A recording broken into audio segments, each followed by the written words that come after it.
दोस्तों, आज का विषय है भगवान राम। नमस्ते की जगह हम लोग राम राम भी करते हैं। हमारे रोम रोम में समाहित है भगवान राम। हिंदुस्तान की मिट्टी में, पूरे आर्यव्रत में, पूरे संसार में सबसे ज़्यादा अगर किसी का फैलाव है, किसी नाम की महिमा है, तो वो भगवान राम की कही जाती है। वाल्मीकि जी मरा मरा जपते जपते राम में हो गए और पूरा पुराण उन्होंने लिख डाला भगवान राम के ऊपर। उसके बाद जो आज की तारीख में ज़्यादा सुनी बोली जाती है वो रामचरितमानस है, तुलसीदास कृत।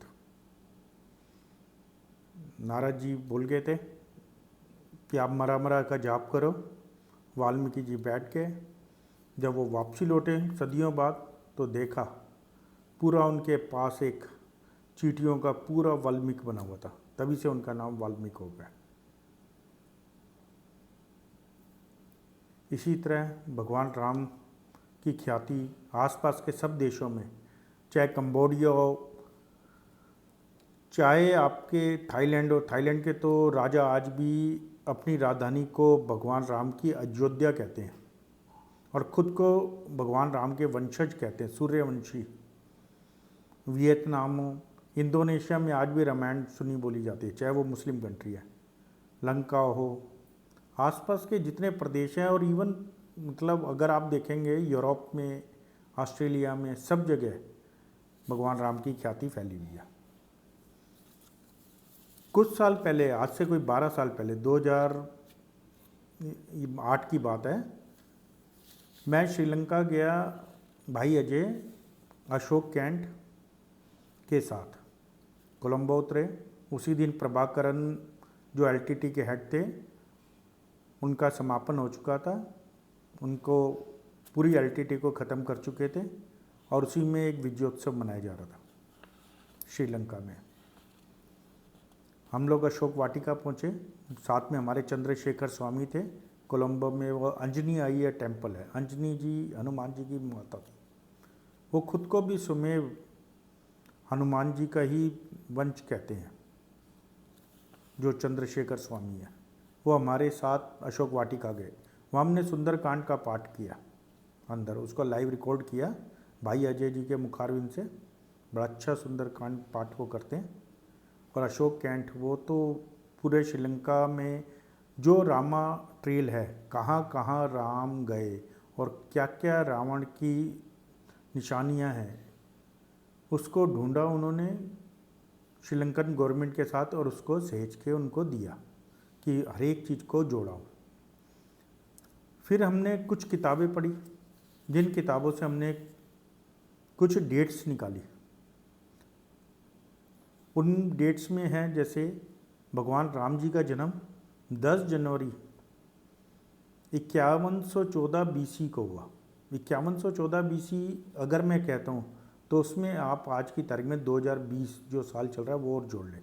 जैसे 5114 बीसी अब हो जाता है 7134 वर्ष पूर्व हुआ। चैत्र मास नवमी तिथि और अभिजीत पक्ष था। अभिजीत पक्ष होता है जब सूर्योदय और सूर्यास्त होता है, उसके जो बीच का समय होता है, बिल्कुल उस समय से 24 मिनट पहले और 24 मिनट बाद तक के पक्ष को हम कहते हैं अभिजीत पक्ष। अच्छा समय होता है। श्री भरत जी का जन्म हुआ था 11 जनवरी 5114 बीसी को, एक दिन लेट भगवान राम के। राज्याभिषेक हुआ था 4 जनवरी 5089 बीसी को, जब वो 25 वर्ष के थे।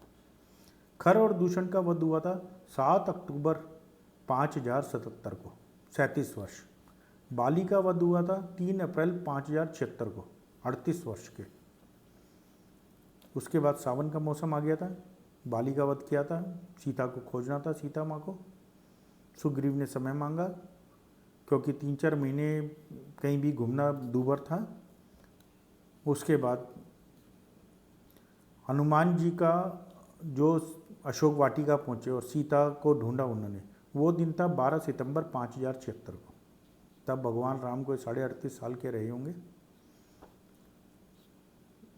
उसके अलावा हनुमान जी का जो लंका दहन था उसके बाद जो उन्होंने वापसी की, खोदने के बाद उन्होंने लंका दहन किया, फिर वो वापस आए, वो था 14 सितंबर 5076 BC।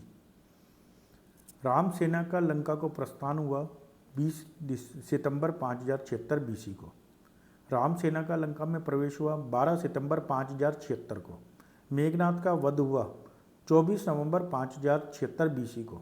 3 दिन लगातार लक्ष्मण जी से युद्ध उनका चलता रहा। अमावस्या के एक दिन पहले उनका वध हुआ। वो तंत्र विद्या में निपुण थे। अमावस्या से पहले उन्हें मारना जरूरी था, क्योंकि कहते हैं जो तंत्र विद्या में निपुण होता है अमावस्या को उसकी ताकत डबल हो जाती है। रावण का वध हुआ 5 दिसंबर 5076 को, अमावस्या के 10 दिन बाद। स्कॉलर थे रावण, तो युद्धिया तंत्र था, प्रकृता था, कामधेनु, शिव तांडव स्तोत्र के रचयिता वही थे, चारों वेदों के ज्ञाता थे। और उनको मारने के बाद भगवान राम ने ब्रह्म हत्या का भी पूजन किया, ब्रह्म हत्या से छुटकारा लेने के लिए। ब्रह्म हत्या ऐसा नहीं था कि सिर्फ रावण ही ब्रह्म था, पर पहले क्या था, किसी स्कॉलर को, किसी जानकार को मारने का मतलब ये होता था कि आपने किसी लाइब्रेरी को फूंक दिया, क्योंकि रिटर्न डॉक्यूमेंट लिखने का तो साधन था नहीं, सारा कुछ पद्य में होता था। पद्य मतलब लैरिकल वे में होता था और याद होता था एक से दूसरे को, दूसरे से तीसरे को। तो इसलिए उनको इतना ज्ञान था, इतनी चीज़ें याद थी कि इतनी किताबें, इतना सब ज्ञान उनके दिमाग में था कि जो एक लाइब्रेरी को जैसे किसी ने ख़त्म कर दिया वैसा। इसलिए पहले ज्ञानी आदमी को मारने का इसलिए पाप होता था कि जैसे एक लाइब्रेरी को जलाने का होता है। उसके अलावा कुछ और भी तारीखें हमने खोजी जो रामायण से अलग थी। जैसे भगवान श्री कृष्ण जी का जन्म 16 अगस्त बुधवार के दिन 5254 वर्ष पूर्व, यानी BC होगी 3234 BC को। महात्मा बुद्ध का जन्म 13 मई शनिवार को 2630 वर्ष पूर्व, BC होगी 610। महावीर का निर्वाण, महावीर जी का निर्वाण जो था वो 21 अक्टूबर 2532 वर्ष पूर्व शनिवार का दिन था।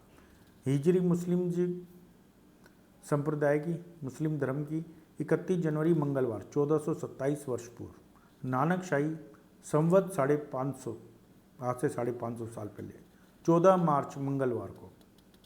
खालसा वर्ष 14 अप्रैल 300 वर्ष 20 वर्ष पूर्व शुक्रवार का दिन था। और राम सेतु बनाकर भगवान राम गए थे। 100 योजन का सेतु था। पहले दिन 14 योजन बनाया, दूसरे दिन 20 योजन बनाया, फिर तीसरे दिन 21 योजन, चौथे दिन 22 योजन, पाँचवें दिन 33 योजन उन्होंने बनाया। ऐसे करके 100 योजन उन्होंने की। नल नील के मेन आर्किटेक्चर थे जिन्होंने किया। और इन सब को पढ़ने के लिए हमें विभिन्न किताबों को पढ़ना पड़ा। विभिन्न किताबें जैसे जो आप लोग भी पढ़ें अगर समय मिले तो, श्री मदाल्मिकी रामायण, श्री कंपन रामायण, श्री तुलसीदास कृत रामायण, श्री कल्याण, श्री स्कंद पुराण, श्री अवंती क्षेत्र महात्म्य, श्री अध्यात्म रामायण, श्री अनंत रामायण, कृतिवास रामायण बंगला में थी, ये ट्रांसलेट हो गई थी, श्री मानस, श्री भविष्य पुराण। और हनुमान जी के बारे में जानना हो तो आपको पद्म पुराण में काफ़ी कुछ है, या जमीनिया अश्वमेध, उसमें हनुमान जी के बारे में काफ़ी कुछ है। तो ये आप ये सब पढ़ सकते हैं। और बाकी तो भगवान राम से बड़ा राम का नाम,